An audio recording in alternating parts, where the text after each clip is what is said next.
Welcome viewer, I am Murugan S. This video tutorial describes how to create a shortcut to enter BIOS, UEFI in Windows 11, 10, no key press needed. Right-click Desktop, click New Shortcut.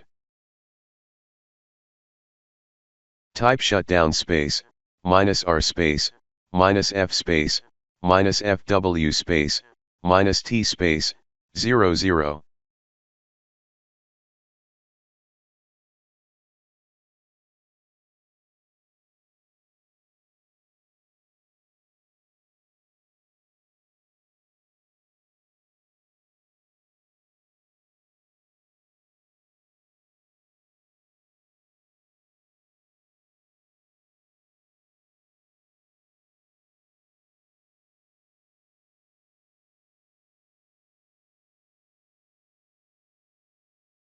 Right-click Shortcut, click Properties.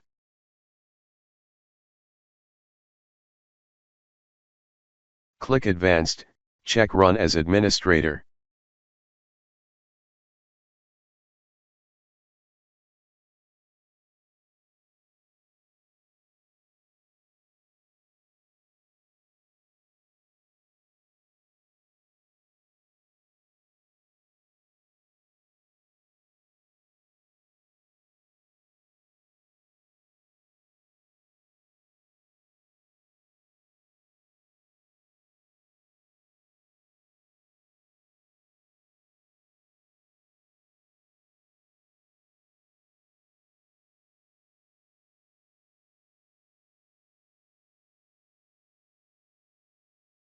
I hope this video tutorial helps to you. Please like, share and don't forget to subscribe my channel. Thank you very much. See you next video.